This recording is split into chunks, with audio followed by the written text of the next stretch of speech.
Also, we believe you have this thing called borderline personality disorder, also known as EUPD, because of your intense emotions and things like that. You kind of push yourself to feel worse because you feel like that's the only way that you're ever going to receive any help.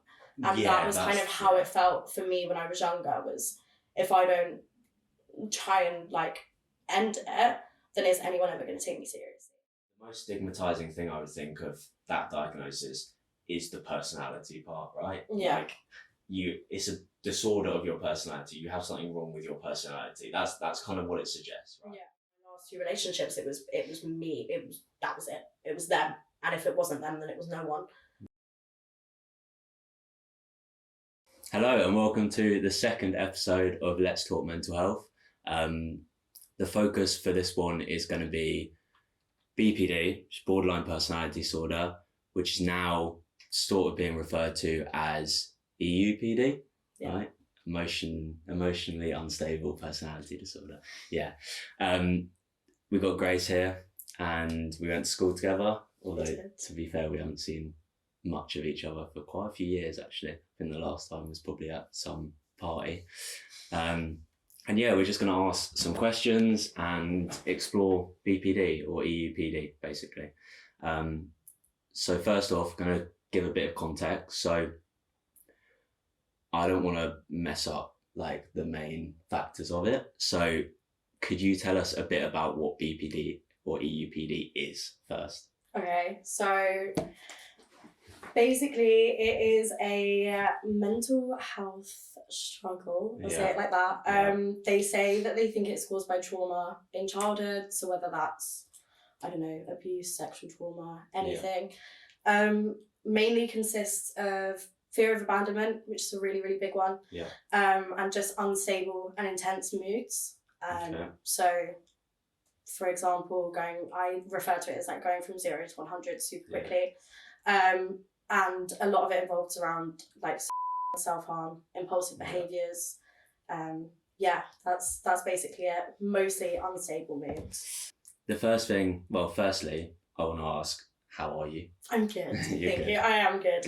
How are you? Yeah, I'm all right. I'm good. I'm happy to be doing this. Happy to be getting the second episode done, to be fair. And happy to be filming a couple within the next few days.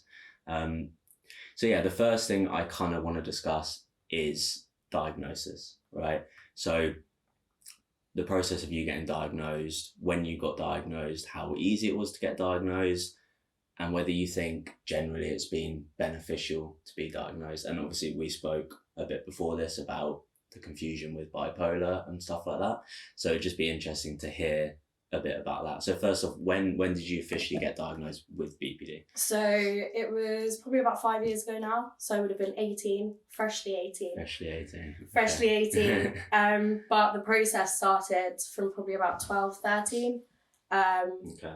I struggled a lot at school, so I started going to therapy, went to the doctors. They wanted to put me on antidepressants. They basically just said I was a hormonal teenager. And then that went on for a few years, on and off. Got referred to CAMS, as in Child Adolescent Mental Health Services. I know about CAMS. 3-year waiting list. Had a really, really bad experience with them. As I think most people who went to CAMS did. So that was probably when I was about 15 by that point. But I was really, really struggling a lot. Like had a couple of suicide attempts. No one really took me very seriously.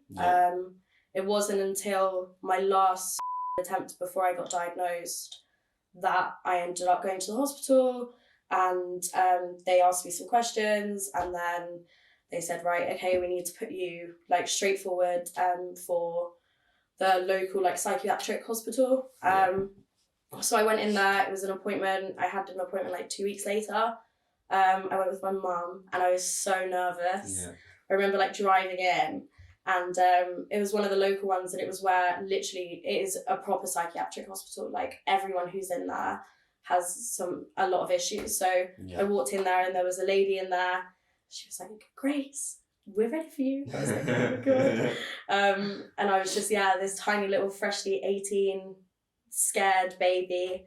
like covered in tattoos. And I walked in and there was a lady, so it was a psychiatrist, there was a trainee doctor. Yeah. There was just a regular doctor, and then there was someone else there as well, but I honestly, for the life of me, can't remember who it was, but I remember there was like 3 or 4 people in there with me, plus my mum. So I sat in there and spoke to them for probably about an hour and a half, and then for the last half an hour, they asked my mum to leave the room. And we went through some other like more personal things that they said, we're not sure if you want to speak about them in front of her. And then, so they did all of that. They left for like half an hour. So I was just sat in the room freaking out, being like, oh my God, what's wrong with me? Yeah, they're like, oh, I felt like I was like, they were going to tell me something awful when they came back. And they all came in the room and they basically just said, right, so this is what we believe you have. Yeah. So they started off pretty simple.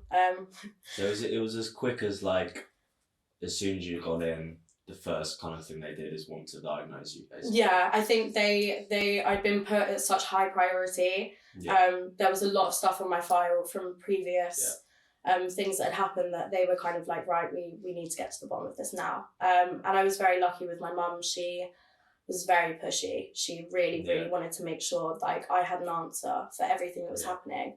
And they basically said that they believed I had, like what I said to you earlier, an adjustment disorder, which I wasn't sure what it was at the time, but it just meant adjusting badly to things pretty much. PTSD. And then they were like, and I was like, and there's more. What do you mean there's more? It's like, surely there can't be more. And they were like, oh, so we believe you have this thing called borderline personality disorder, also known as EUPD, because of your intense emotions and things like that. But they also got my mum's perspective on things as well. So I think that was pretty good to have her in there with me, to be able to say, actually, like, she's kind of, I tended to play it down a lot, like my emotions and my feelings, but she could say like, no, Grace gets really, really angry, or Grace gets really upset.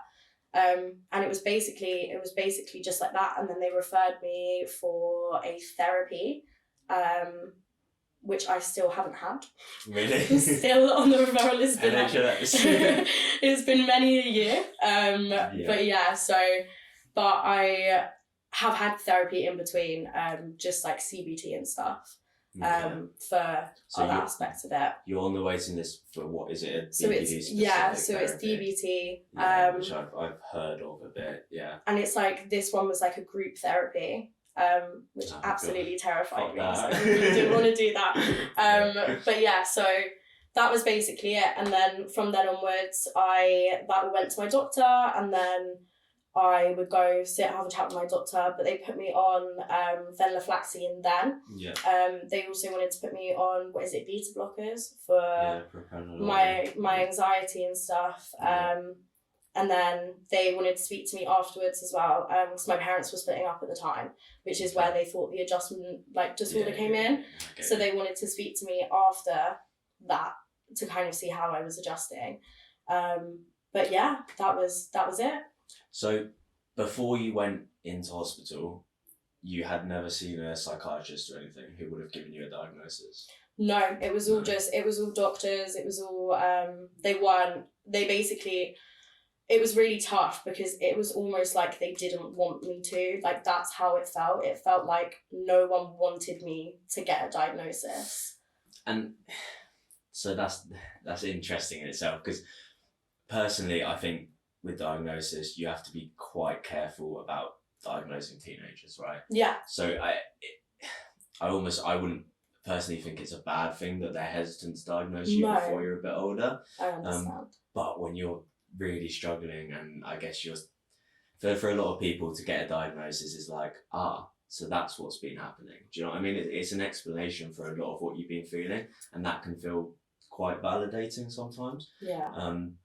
I don't want to talk about myself lots this podcast, to be honest, but interestingly, I went into psychiatric hospital at 18 as well, and for the same reason of, beachy head. Yeah. But getting basically picked up on beachy head, and you can imagine why I was there. But I'd already had a diagnosis, like I'd already seen multiple psychiatrists by that point. but they were all private, because I think it's sad, but I think NHS mental health services don't take you very seriously until you try and do something serious, and that's it's if you succeed, then you never got the chance of getting help, which is just really, really sad to me. But that's when they start taking it seriously. Yeah, 100%. That is kind of the way that it felt for me my whole teenage experience. Yeah. But also I am glad that I didn't get diagnosed until I was 18, because my brain was still developing, it still is, but I think there were so many signs that pointed to it even a year earlier. The diagnosis, it would have still been the same. And I think that in the last episode I spoke quite a lot about how at 14, 15, when I felt like I was struggling but I didn't really know what that was, I had a tendency to lean into it, and I feel like it sounds crazy to most people. Why would you want to lean into to you suffering? But for some reason I did, and I feel like I don't think getting a diagnosis at that age would have been beneficial. I think it would have led me to lean into it even more. So yeah, I think I genuinely agree with you. Really, it's better to get that diagnosis a bit later, because there's always the chance that it's just normal teenage things. Yeah, and you don't know that. That's the thing. This is your first time living anyway. So to me, I knew this, it didn't feel right, and everyone around me was like, this doesn't seem right. Yeah. But what if this is just her experience being a teenager, or what if this is just normal? But I get the leaning into it thing completely, because there's been times where I think my BPD especially makes me experience this, where I want to struggle more, because it feels more validating. I feel like I'm not struggling enough, or I'm not oh, I feel bad, but I could feel worse. Why? It's almost that you're invalidating yourself for not feeling bad enough, and you kind of push yourself to feel worse, because you feel like that's the only way that you're ever going to receive any help. And that was kind of how it felt for me when I was younger, was if I don't try and end it, then is anyone ever going to take me seriously? Yeah, which is, again, we spoke a lot about that in the last episode, but that's what, I said it last time, self-harm, I think I self-harmed once, maybe twice, when I was 14, 15, and all it was for me was take me seriously, I'm really struggling. I don't even think consciously I knew that's why I did it at the time, but looking back, it was it was a cry for help, basically, because I don't know, it feels like it's quite hard to get people to think of it seriously, especially when you're a teenager, because people do put it down a lot of the time. They just put it down to being a teenager, and hormones as a teenager, it's rough anyway. It's bad enough as it is being 15. It's rough for the most stable people. Yeah, exactly. Okay, so I wanted, and this is quite an important thing, I wanted to talk a bit about the name. So we obviously touched on this, how it's being how they're referring to it as EUPD now. But as we spoke about earlier off camera, the most stigmatizing thing I would think of that diagnosis is the personality part, right? Yeah. It's a disorder of your personality. You have something wrong with your personality. That's kind of what it suggests, right? Yeah. So it seems a bit strange that the thing they would change in that would be the borderline and not the personality. Do you know any more about why they wanted to get rid of the borderline part? I mean, personally, it's not something that I'm I've not looked into it massive amounts. But I know from what I said to you earlier, when I got that diagnosis, I sat there and I was like, cool, there's something wrong with my personality. Yeah. Everything I think I am is this issue. So what am I without it? Yeah. And I think the borderline thing is borderline what? I'm borderline what? I'm borderline what? I'm crazy. Great. So I think that's the big thing for me was even just being diagnosed with a personality disorder in general when you're 18, that was my personality. I don't even things, for example, emotional unstable makes so much more sense, because that's exactly what I am. I am emotionally unstable, and my emotions are completely unstable. And I think in terms of it fitting what it actually is. It fits it better. And I think it describes it better. But borderline is just, like, if someone was like, oh, she's borderline, like, I would just be like, oh, okay, cool, they're calling me crazy. Nuts, like, they're calling me crazy, and now I feel crazy. Yeah. So I think, like, that's the big thing for it. But that makes a lot of sense. I think another thing when I looked up about it was that they just said it sounded outdated.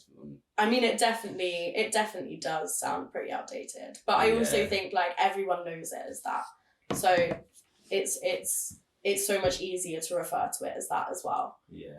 But it does have I think the name itself has such a bad rep.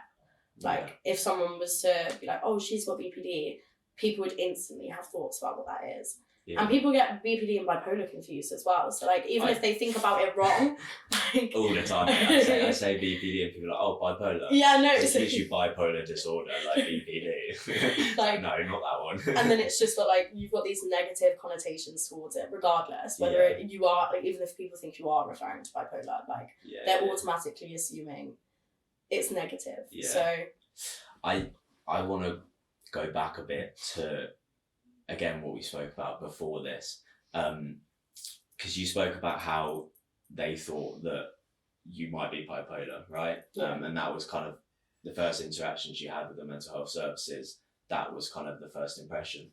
So what happened with that? What were they trying to do to work out whether it was bipolar, and why do you think they were so fixated on it being bipolar? So I think because I struggled from so young, my main things were the fear of abandonment was there, but it wasn't something that I would actively talk about with a doctor or with someone or with my therapists. It was always mainly my therapy revolved around just my anxiety in general. Like, I had anxiety about being kidnapped or, like, random stuff. But also my feelings being so up and down. And I think they heard me say my feelings were up and down, and they kind of ran with, oh, okay, so she has mood swings, and her mood swings last.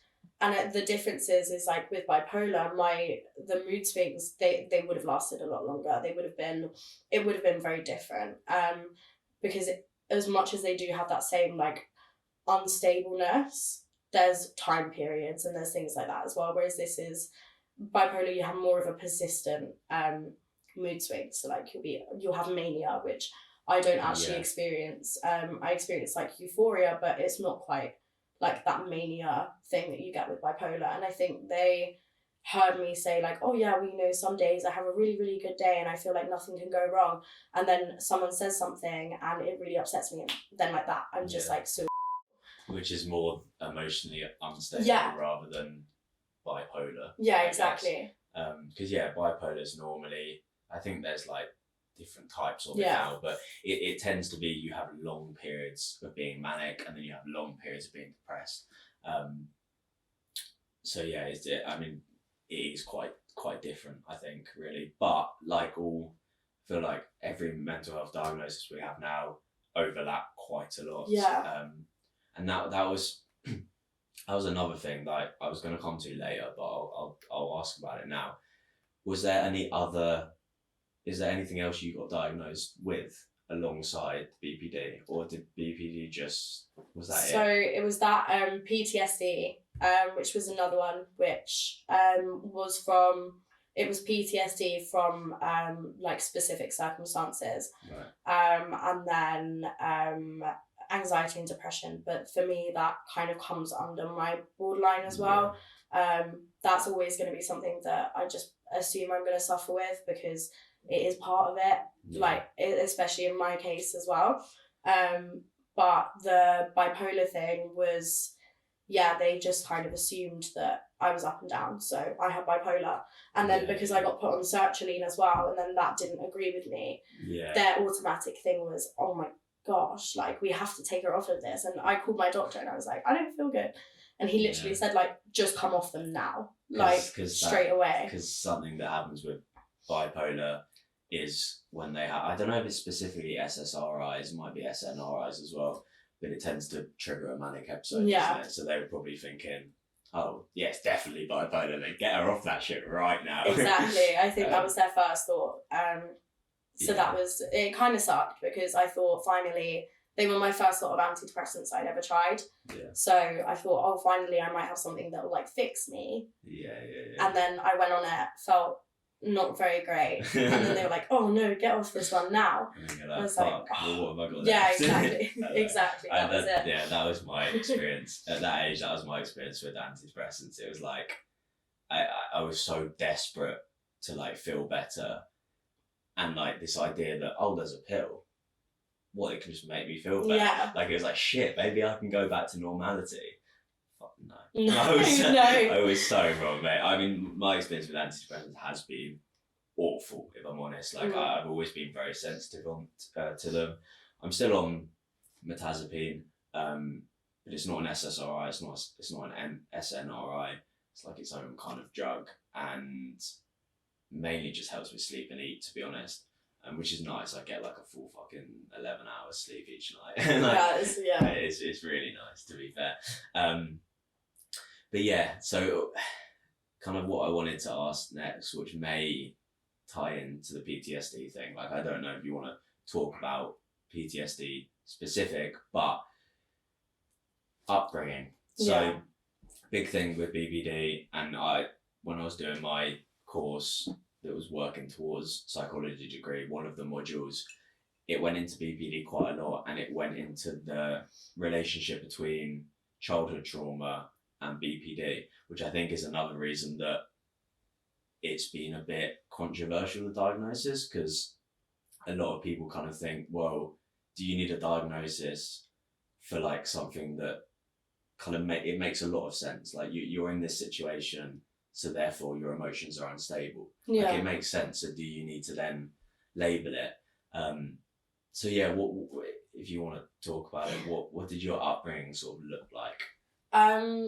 To be completely honest with you, my upbringing, it wasn't bad. Like I think I look back at it now a lot differently to how I experienced it at the time, which I think comes from like a lot of therapy and a lot of like talking through it. But I mean, growing up, my parents were together. I had everyone told me I was so lucky. My parents were still together. They were together like 27 years, not anymore, but for the core years of my life, they were. But so I don't remember a lot from before I was about 5. Yeah. But I lived in a lovely little house. That's all I know. And we ended up becoming homeless when I was about 5 or 6. And we basically got put into like emergency accommodation. And why was that? Because so we were renting, and basically the guy that we were renting off of wanted to sell the house, and my parents just didn't have a lot of money to rent somewhere else. Yeah, to rent somewhere else, to buy somewhere. So we got into emergency accommodation, and it was one of the scariest experiences. Really? What's scarier than psychiatric? Oh my goodness, it was horrific. Really? Like it was like being in a psychiatric hospital. It scared me shit. It was terrifying. It was like I remember to be fair, I remember the drive. So we had this Range Rover. I remember the drive. We drove through, and we get there, and it's like this, just like, it was a B&B, but it was riddled with like people who'd been put into emergency accommodation. So it was like there was a guy sat outside, basically just like doing drugs. Right. We pull up, this guy knocks on the window, he had like 3 teeth. My sister was about 16 at the time, because she's like 9-10 years older than me. And he my dad rolled down the window, and this guy just like put his head through the window and started trying to talk to my sister, and my dad was like, it was automatically like I was just in the back of the car like, oh my god, what is going on? And they put us in the basement, and the door didn't lock. It was like there was like a bin chute right next to it. There was no doors on anything. There was bed bugs. Like my dad had to sleep by the front door with a belt wrapped around it, and me, my mum, my sister all had to sleep in one bed. Because and that was it. And that I remember being absolutely terrified, like as a kid, and I was so confused. Because I just didn't know what was going on. And then they ended up getting us out of there. Like my mum complained and was like, this isn't anywhere we should be. and we got put into like other temporary housing, and there was cockroaches, and like I nearly got CO2 poisoning, and like it was so bad. Like everything about it was just horrendous. And then we finally got a place through like housing association, which is where I used to live near here, and that was kind of when I moved schools a lot because of it. So I went to an infant school, a junior school, a primary school, a secondary school. That's like, tough as a child as well. Yeah, and like to make new friends and stuff. Having to go to all of them, and like you're leaving people, and then also just like that embarrassment of being like I don't have a house. I don't like not wanting to invite people over because I already knew in that sense like I was different. And especially like my sister and me weren't close at that time. She was 17, she was doing her own thing, and I was just a kid. So I kind of just had my mum and dad, and it was very stressful for them as well, because obviously like my mum started doing care work. She like went out to go and work. My dad was working all the time. So it was that like their bond wasn't really there at the time either. And I can recognise that now. But like at the time it was just how I was growing up. I was just a kid. But it ended up like I got bullied pretty much at every school I went to, really badly in secondary school, very, very badly in secondary school, which was kind of when everything started to get really, really like horrendous. And then I was saying to you earlier, so probably beginning of secondary school, I started going to our school, and I was like, I had a couple of good friends that I was friends with, and then suddenly just, I don't know what happened, but it just went terrible. And the tables turned, and there was a girl there who wanted to be part of the group that I was part of, but I didn't really care about. I just wanted to be friends with my friends, and that was it. And just distract myself from like everything that was going on outside of school. I ended up getting it's so stupid because it's such like childish stuff now. But I remember like being called a lesbian and like things like that, and like drawing on my pictures that were like in the school thing, like drawing like mustaches and stuff on me. And I was like, oh, that's horrible. But like my mum was like, kids will be kids, like it's nasty. Well, kids are nasty. But then aren't they? But then it started getting like progressively worse, and like I was getting DMs on Instagram because it was when Instagram was first a thing. Like social media. Yeah, exactly. And I think that was the start of when it got really bad, was like social media, like getting DMs like from accounts telling me to kill myself. Like I'd be in school with my friends, and this girl would like run up to me and like push me and like be like, oh, well, you can't hang out with her, like blah blah blah. And it was so weird because I was so confused. I just wanted to hang out with my friends. Like I didn't understand it. I said about it in the last section. Like teenage, like secondary school was ruthless. It was horrible. Teenagers are horrible. And I think it becomes like everyone's just trying to survive. So everyone like starts becoming like nasty to each other, trying to like keep themselves safe. That's the thing. It's like a prison mentality. It is so, and everyone's out for themselves. And I remember this girl that I was friends with. I was like, look, like I can't hang out with you because I can't deal with being like torn apart for hanging out with you. And then her mum called my mum and was like, Grace said she doesn't want to be friends with her anymore. And I was like, what do you mean? Like, I was like, this is so like annoying. But yeah, so that happened. And like being asked out by boys as a joke, like I wasn't the most attractive kid. I was bright ginger hair, do you know what I mean? Like I was really little. Like being asked out by guys as a joke when you're 13 is just, it's always going to happen, but it's so mean. And I remember like going home and just thinking like, I will never be good enough. Like I will never be good enough for anything. And then at that time as well, my dad had a really bad car accident. Like he nearly died. And he just had a bit of his own struggles mentally, which then it was going through it at home and going through it in school, and just I had no escape. I had nowhere to go to just be and just not worry about anything. And that's when kind of like I started really, really badly self-harming. It's when I first tried to take my own life. And yeah, all of those things, I think it kind of just, it kept going up until probably only about 4 years ago. I feel like I kind of, stuff finally started to sort itself out for me. Started to settle. Because yeah, it's like I feel like you get into this spiral, and like there's this pattern of behaviour, and especially when you're so used to things going wrong and you're so used to kind of like being the target. I went really emo, and then I kind of made myself the target. That's the thing, is like, I ended up doing something. I ended up becoming super emo and almost like making myself then a target, even though it shouldn't. It shouldn't make me a target, but it did, because then I was just being bullied for being emo. So it's like in almost that thing of like trying to identify who I was, because the BPD thing is like struggling so much with your like self-image and not knowing who you are. I was trying to figure out who I was, but meanwhile everyone's like ripping into me because they just think I'm weird, and I'm just being weird and unsettling. And that's kind of, I think, the vibe that I ended up giving off until I was probably about 20. Like, I don't know when that ended, if it has. Still going. Still going, just weird and off-putting.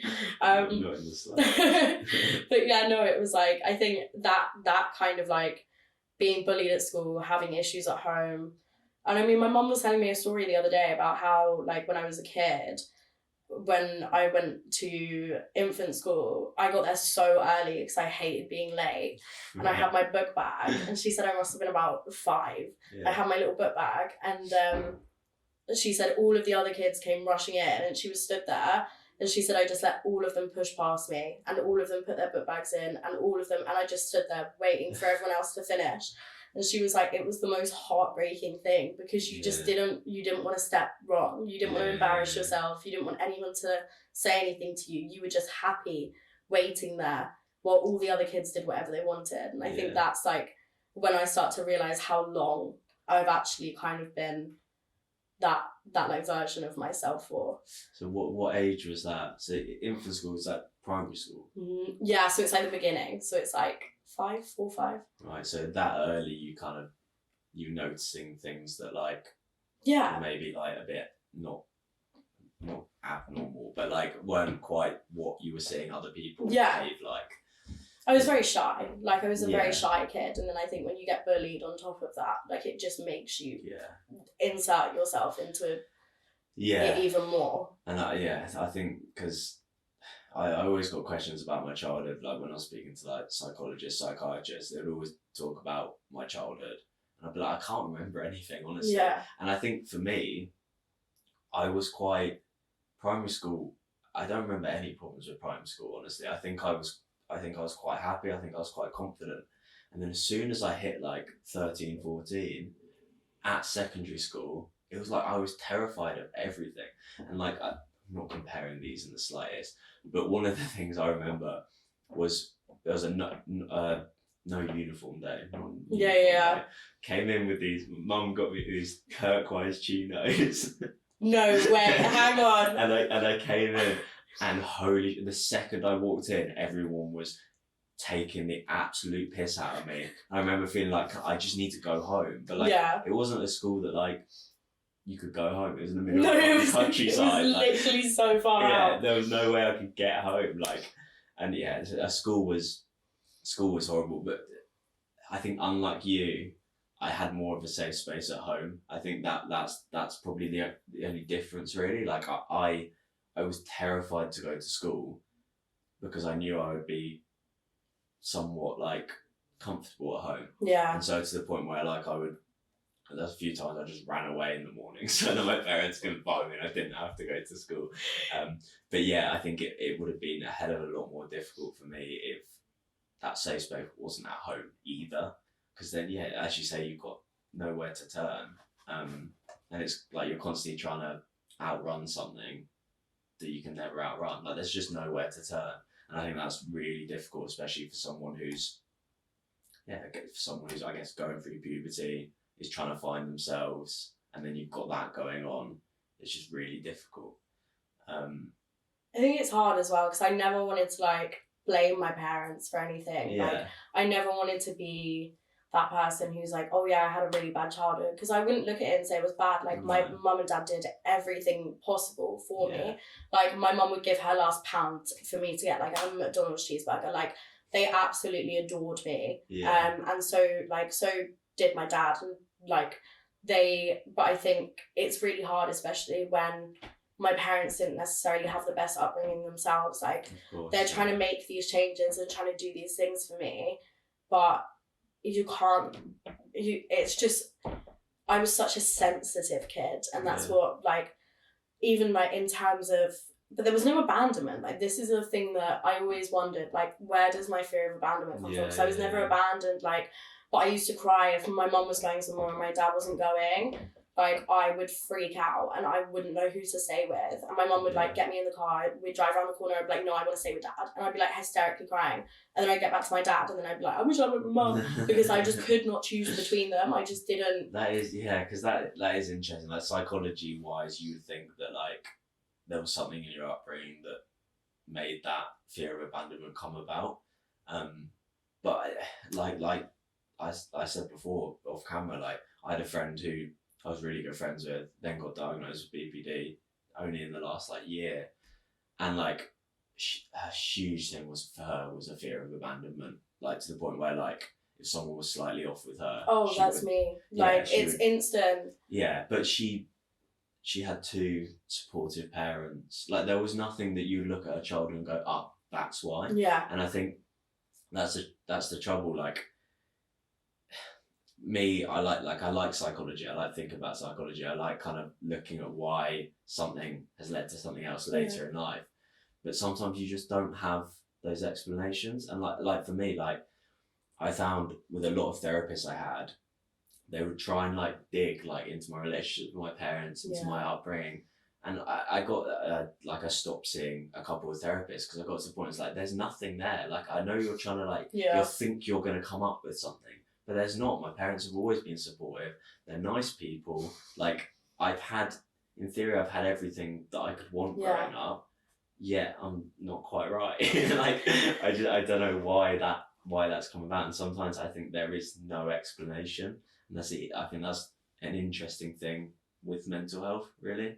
And I guess maybe partly why we have diagnosis, because like, if we could explain everything by certain experiences, then you wouldn't really need a diagnosis. No, exactly. You'd be like, well, that's why. Yeah. And so now you'd have your answer. Like, and then we can work on that. Exactly. But yeah. I think that's the tough part, is like, you never want to blame. Like, I never wanted to blame my parents. I never and like I've always said to them, but I know there are certain aspects of things that like have happened with my dad and with mine and my dad's relationship, that towards like the end of me living at home, it was incredibly toxic and he was having a horrible time, and like I hated being in the house. And this, I'm talking from probably about 15 to when I moved out at 20.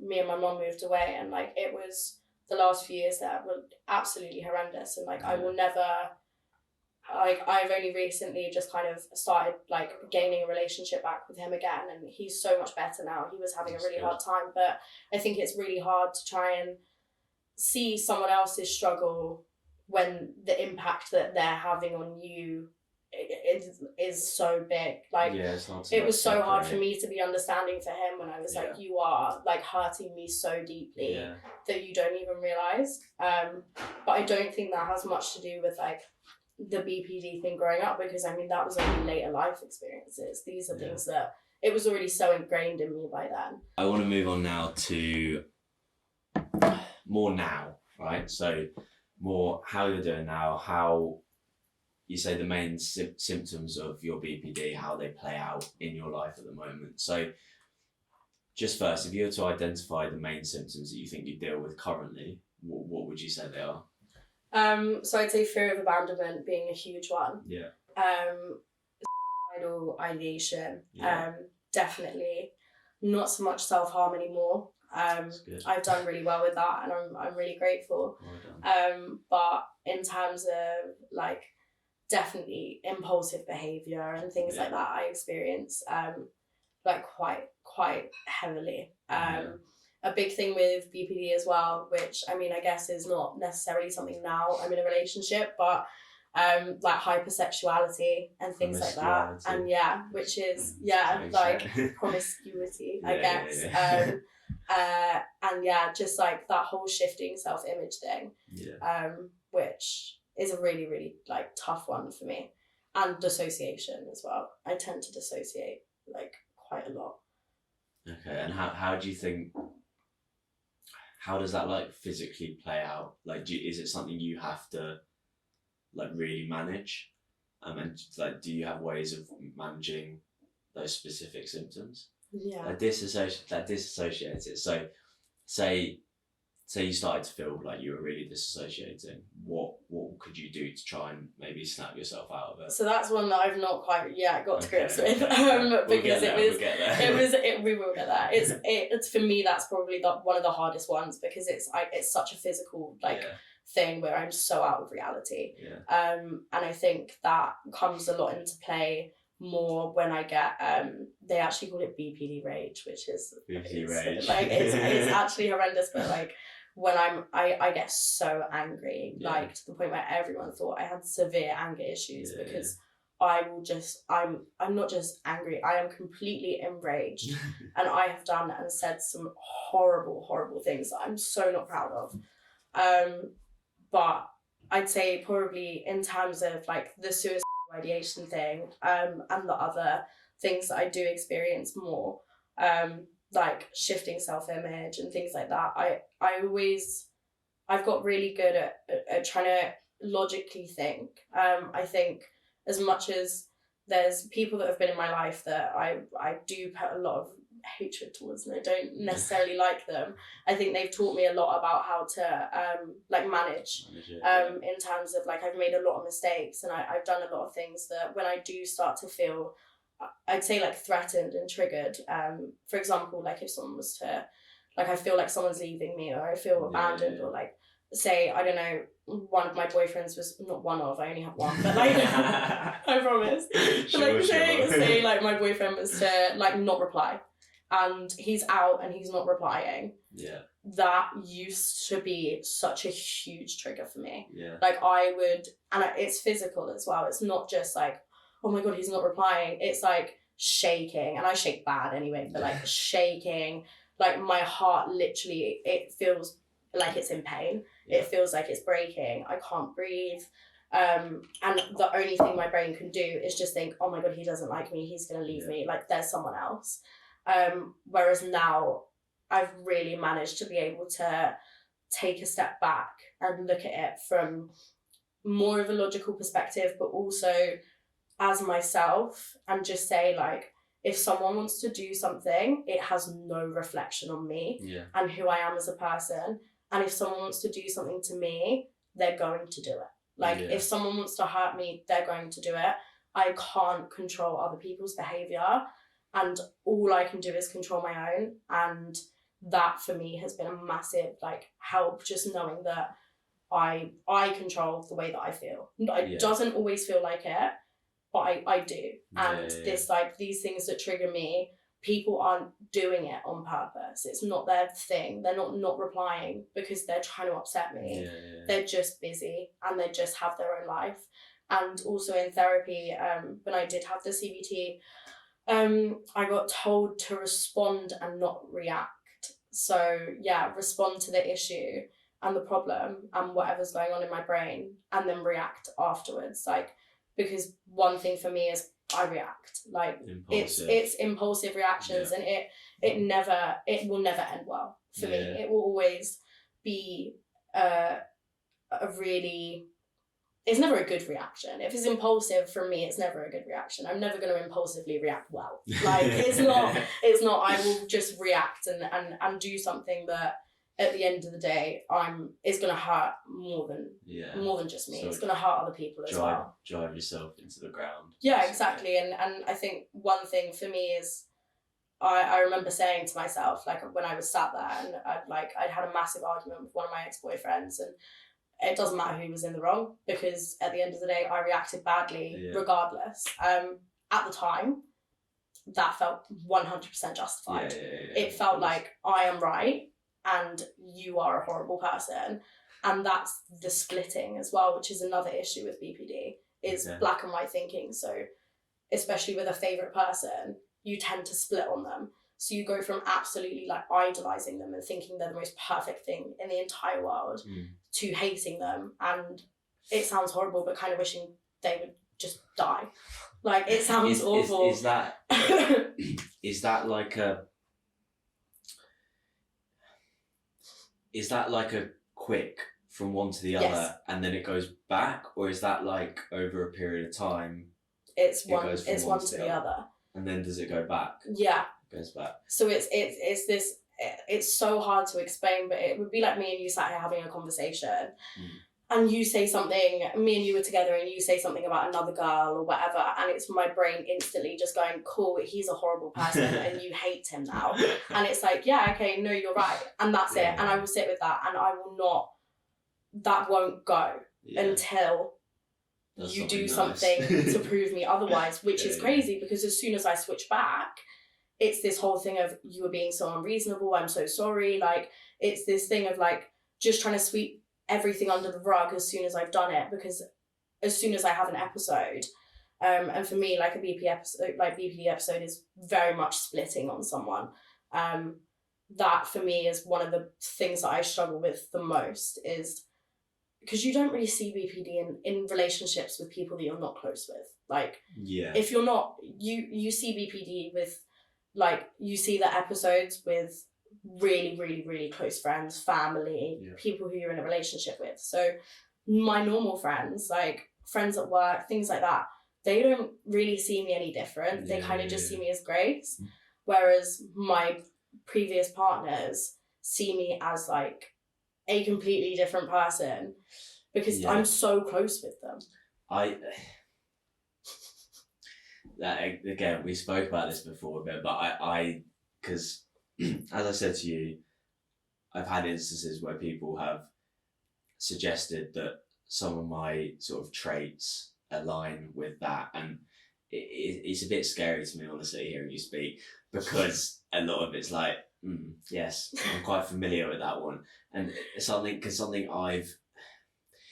jealousy has always been massive to me. Like I to the point where like I think I'd go down the same sort of thought pathway as, okay, they're not replying to me, like that means they don't give a shit about me. Like that's where my brain goes, like, they don't care enough to make themselves reply. Oh yeah, like care about me. It takes 2 seconds to message me, pick up the phone. What do you mean? Yeah, that's where my brain goes as well. But it doesn't. It's never with friends. Like, it's never with people that like I'm just mates with. But like, as soon as I'm interested in someone, and I think honestly it can come to a point of obsession. Yeah, it's like my emotions around that person are all over the place. Like it's awful to the point where like when I said about like driving yourself into the ground, like I will make things so much worse. Like if it's something simple like, okay, they're at work and they haven't replied in a couple of hours, and I can't help bring it up and be like, well, why what's wrong? Why? Yeah. What's taking so long? And then it would always turn into an argument. Like it will always, in my head, it's always a reflection on me rather than. And I've tried doing what like you said. Like I've tried thinking about it logically. Like, no, it's not that easy though. Pack it in there at work, for fuck's sake. It's not. It's difficult. But that's yeah. I remember like I was in a lot more of a messy headspace, I think, when I was like 15, 16. But I remember having a girlfriend there where like it would be some like simple misunderstanding, and like she would be out, like she'd gone somewhere, she was meant to see me later, she was like an hour late, she was like, oh, I'm still out. That would have absolutely driven me insane, and I probably would have started a row. Yeah, so it sent me multiple times to the point where I'd be like, I don't want to see you anymore. No. Like I'd like, you obviously don't care enough, so I'm not going to see you. And that happened time and time again. And then hours later, I'd be like, fuck, I really wanted to see them. Yeah. Why did I do that? Now they've stayed out and seen someone else. Like I just every time I felt hurt like that, over something that's actually quite simple, I've just sabotaged it even more. And like for some reason in my head, like that's the way of dealing with it, is like react like that, but it's you never get what you want from it. No, but in the moment it feels like the only thing possible to do. Yeah. And I'm building on that, like in previous relationships when I said I've done and said things that I'm not proud of, like for example, a big thing for me would be like, okay, cool, I want to break up. Yeah. I don't want to be in this relationship anymore. If that's the way you're going to treat me, I want to break up. And then I'd leave. Yeah. And then I'd walk down the road and I'd be like, why on earth did I just do that? That's not what I want. Yeah. But I've said it now. And I think the thing that we don't realise is like, because we're like me having BPD, to me in that moment, it feels so real. That's exactly what I want. I don't want to be with that person anymore. I don't want to be around them. There were times where I would look at my ex-boyfriends and they would disgust me. Like the behaviour that they had done, I was so angry about it. I felt disgusted by them and I physically could not be around them. But then give me 20 minutes, I walk down the road and I'd be like, oh, hang on, maybe I'm being a bit dramatic. Yeah. And then you try and go back and you try and apologise, but you can't. Do you know what I mean? There's only so many times you can go back and apologise to someone. And like it got to the point where in one of my first relationship, I did it so many times, and we were together for 5 years. I did it so many times where he was like, at this point, like next time you say it, that's it. Because I cannot deal with this threat to break up with me all the time, because it makes me feel unwanted and it makes me feel rubbish. Like, and I think it is fair, and it's a horrible thing for you to do to someone. And I'd always apologise, and I'd sit and I'd cry and I'd apologise and I'd be like, I don't mean it, I'm so sorry. But I then we broke up and that relationship didn't end very well, but we're actually very good friends now. But looking back, like I've since apologised about the way that I handled things, and I was unmedicated and I was undiagnosed for 99.9% of that relationship. But at the same time, I've probably caused a lot of problems for him as well, because that's me. Your girlfriend's constantly telling you how much she hates you and she wants to break up with you because you've decided that you want to change plans. And I think that's the hard part, is I sit there and I know, like, I'm not necessarily a victim in this, because I can be so nasty, but I do try my best to like not do that to people, because it's horrible and it's not fair. But there is something in my brain that just automatically goes, they're done. And that's it. And I can cut off from people so easily and so quickly, but it's not good and it's not right. But that's the favourite person thing, and that's where having a favourite person is so detrimental to, like, it's your brain, like, unconsciously attaching itself to someone, and every fibre of your body relies on them. Like, if you're not with them, it's horrible. Like, you feel like you're dying. Like, if they're not answering you, if they speak to you, like, a bit funny and you feel like something's off. Like, I would sit there and be like, are you annoyed at me? Are you annoyed at me? Are you sure? Do you still like me? And that's like, we make jokes about it, but it's so real for me, and it's so like scary, because I just think that they're going to leave. And then once I split and have an episode, then I'd be like, okay, cool, now they're definitely going to leave me, and they definitely hate me because I've done all of these things. So it is a weird one, but it's interesting to hear you talk about it as well. I think the one kind of like, because I never considered myself having a fear of abandonment as such. Like, it's not like if someone isn't replying for an extended period of time, it's not that I think, oh shit, they don't like me anymore, they're going to abandon me. It's more just like, if you made an effort to reply, then I would feel wanted. Do you know what I mean? Like, I'm not scared they're going to run away, but like, it doesn't make me feel good for them not to be like making an effort with me. Yeah. And I guess I have those like favourite people, right? But an important thing for me is that I'm also their favourite person. And if anyone comes above me, then that sets me off. I think to be fair, I think I'm realising in my head, that's the thing. Like, if I'm not their number one person, then it really sets me off. Like, I can't cope with it. And I think, I think I've seen that happen time and time again. And to be honest, for the last, so I had long-term relationships, right? So from like 14 to 15 and a half, long-term relationship. Then went to college, 16, long-term relationship. I mean, compared to your 5 years, not very long Yeah, time. I mean, I was a kid though. Yeah. So I feel like it's year and a half. I had like, I'd consider that quite long at that age. Oh yeah.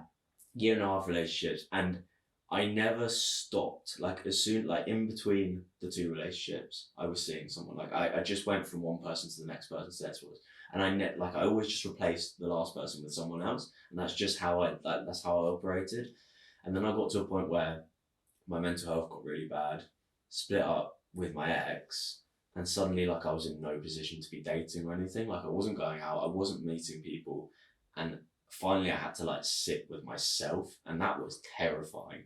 I can But imagine that. even then, I still like attach myself to certain people, like people I'd never met, like people I'd meet on like a Facebook group. Like I met this girl in like a mental health Facebook group. Talked to her like all throughout the day, every day for like 6 months. Never met her. She lives fucking ages away.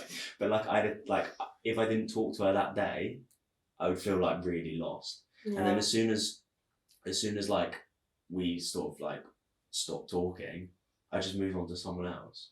That is such a different experience from mine. Like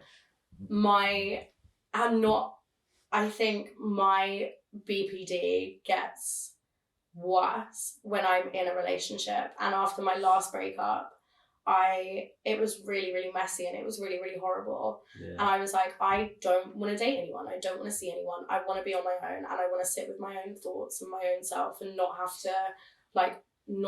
have to have these feelings for someone. And I did do that. I did that for a good few months, and then accidentally ended up seeing someone that whatever haven't happened. But like that for me is like that's very different. But not having a favorite person, I relate in the terms of like I did feel lost. I felt so lost and confused. But then I also after that breakup, I went insane, and I did a lot of crazy stuff and things that I'm really not proud of to this guy, and also to my friends. But I was going out 4 or 5 times a week, going out drinking and trying to replace kind of a person that I'd lost with multiple people, or you know, drinking and doing whatever. Like it's not healthy.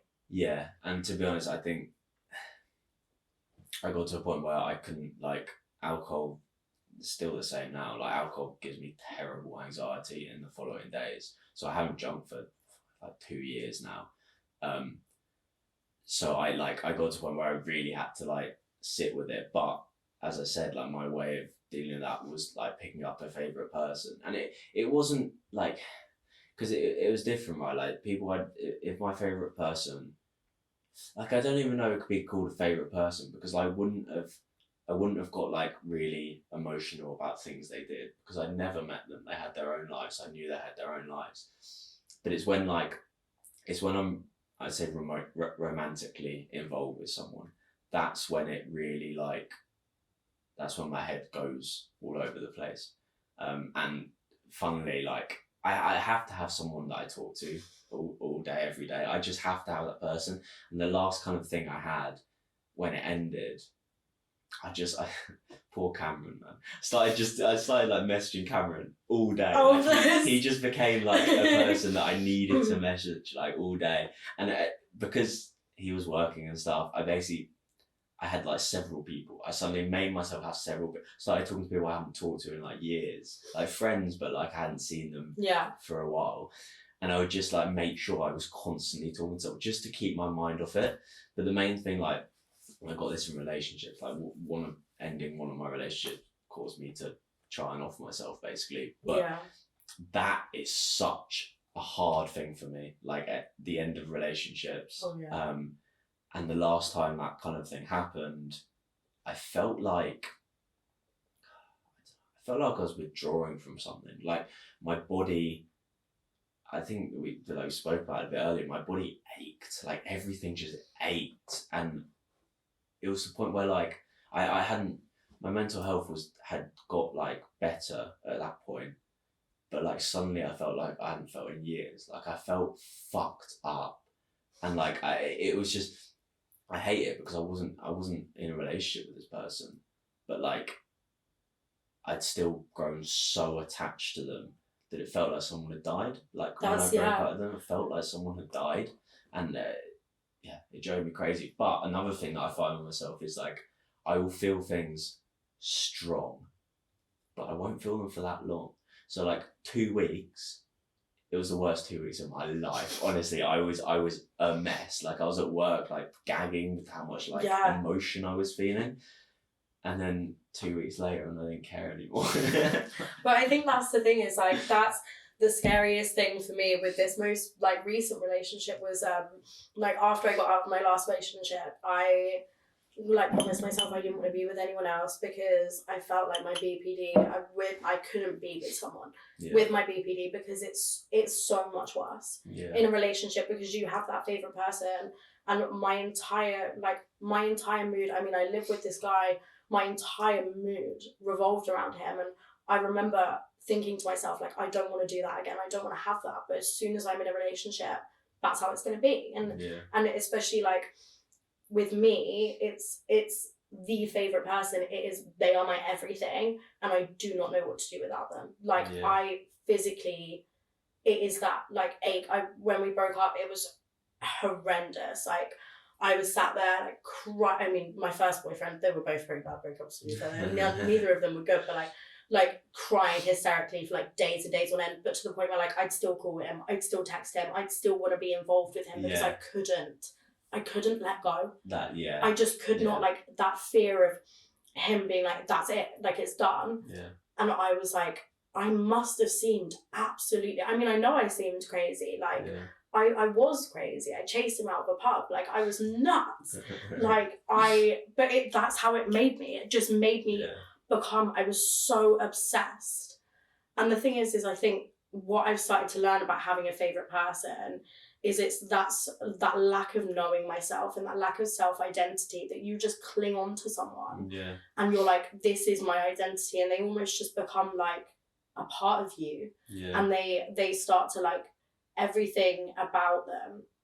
But it's also horrible because everything about them that you don't like is so evident, and like it becomes so clear.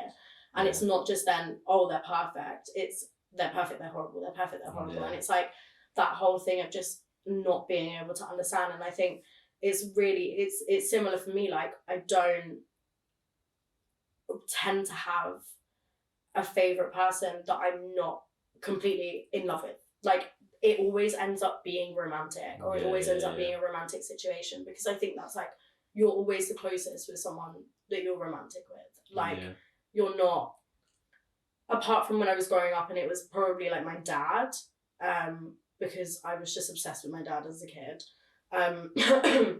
Like he, like my last 2 relationships, it was me. That was it. It was them. And if it wasn't them, then it was no one. And I could not imagine my life without them, to the point where when we broke up, I wanted to not be here anymore because I couldn't think of anything worse than not being with them. But then that got like, that passed, and then it goes, and I'm like, hang on, what were you doing? Like, why were you being crazy for? That's so weird. And then I start to look at all of the things that like I overshadowed as well, because I think the biggest thing for me is I attract a certain kind of person having BPD. Unfortunately I attract people that I think most of the time see it as like, oh, like she's crazy, or like something like that, rather than people who are empathetic and whatever. I think I attract a lot of people who want like, oh, a crazy girlfriend, but then when it really comes like, when it really comes out, it's like, oh no, like she's a horrible person. I'm not agreeing with this in a way, but guys are stupid. They have this idea, oh, crazy girlfriend equals good. And then they spend like a good amount of time with a crazy girlfriend. They're like, okay, maybe I was wrong. Like I'm not talking about BPD. No, but in general, they want someone who has like these like certain aspects, and I think BPD matches up to a lot of it. Do you know what I mean? They want someone to be obsessed with them. They want someone to see. So that's that's a huge thing for me. But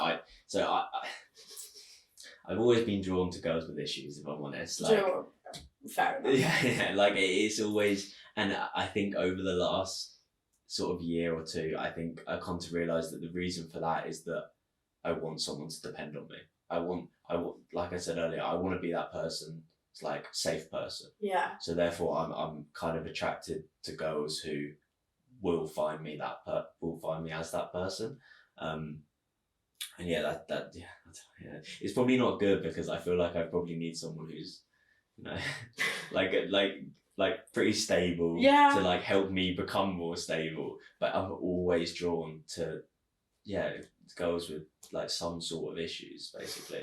But like, I don't know. Who want to be saved and who want someone to save them. Yeah. And that's like, that's like my thing. It's like, I always thought like, oh, I want someone to save me. I want someone to like, someone to be the reason that I want to be here. Yeah. Like I want to depend on someone. But I always ended up attracting people that like just weren't, like I thought they were doing that for me, and I thought that what they were doing for me was like helping.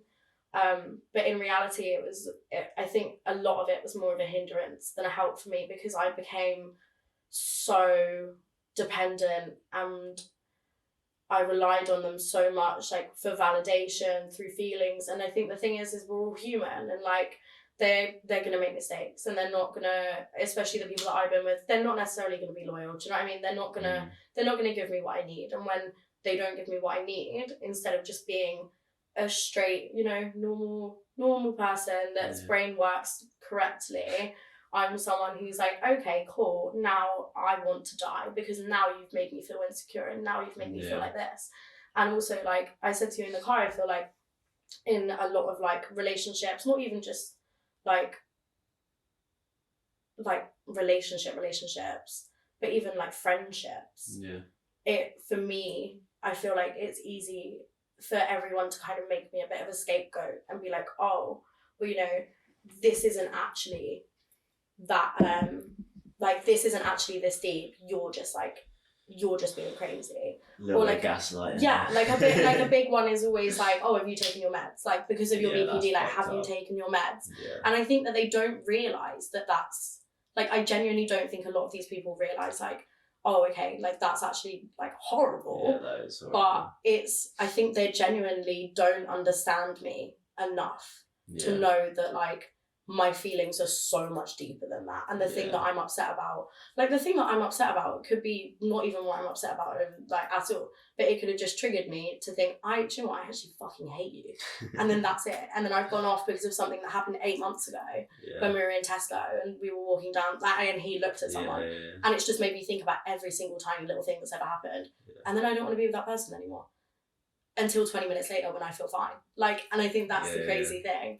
And I mean, it sucks, but it's also like, I'm very lucky now. I think it's also very dependent on the person that you're with, because I don't feel that way about my current partner. That's good. Like I don't want to sit here and be like, he's not my favourite person.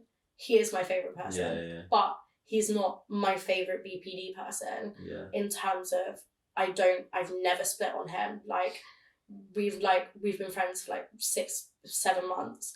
So even before we were in a relationship, we knew each other. I've never split on him. We've never like argued. I don't worry. Like, I can sit here and not look at my phone and not care. Like, because he makes me feel so validated and safe. I don't have the reason. And even if I was to do that, I know for a fact his reaction wouldn't trigger me enough for me to kind of go into an episode. So I think that's kind of part of it, is he's very understanding, and he's always done his best to make sure that I'm safe, I'm comfortable, and that for me is just like a big thing. I think what's quite important, because people would assume, right, or you might have in the past assumed this yourself, like that person who you kind of have those extreme emotions about, or you react in certain ways about, you therefore not value, I guess you would value them more, but like people might think, okay, that's because you're in love with that person. But like, I think with BPD, and this I've had a conversation with a girl with BPD that I know, who says it's really difficult to separate that love and that obsession. Like, am I obsessed with this person, or do I love this person? This is crazy, because I literally said to one of the girls when I was seeing this guy, I said to her, I was like, do I actually like him? Because he doesn't make me feel like, I don't feel nervous about what he's doing. Like, I don't care about this, I don't care about that. And she was like, Grace, you're not in fight or flight mode around him. Like, you're not, he doesn't make you anxious. That's a good sign. But for me, I'm so used to like my relationship with my dad. Every ex-boyfriend I've had or guy I've been seeing, it's been like a game. It's been like I'm chasing them for validation. They're giving it to me, then they pull away, and like, you're so used to these emotions that's what you go for. And I think like it took me like a while to even be like, no, I do, like, I really love him, but just I'm healing.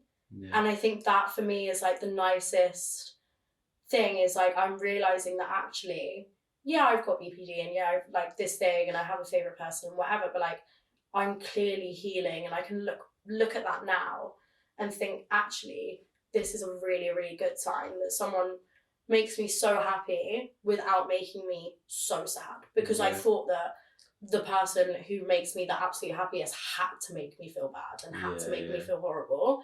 And I remember thinking like, oh yeah, relationships are so hard. Like you're always arguing. You're always like, I'm always going to be crying. I'm always going to feel like shit. And then like being in this, I'm like, hang on. It shouldn't be. It shouldn't be like that. No. Like, it's just easy. Like for me now, it feels like breathing. It just is so normal. And that's something that I've never experienced before, which is proof to me that I'm actually getting better, and that the person that I'm around is good for me, and that they're helping me get better, but also I'm helping myself get better by picking good people to be around as well. So yeah, it's a weird, favorite people are weird ones for me. I think that's as good a place as any to end it, to be fair. Is there anything else that you want to discuss? No. Well, I think it's been good. It's been a really good conversation, and we actually talked about a lot more than I was expecting to talk about, which is good. So yeah, I think I'm filming another episode in a couple of days, which I think is going to be primarily focused on anxiety. And I don't know when that will be released, but I just want to say thank you guys for watching, and yeah, hopefully this video will be out. So that's 29th today. Early August, this video will be out when I've done all the editing and shit. But yeah, thank you, Grace. Thank you for having me. I appreciate it. It's been really nice.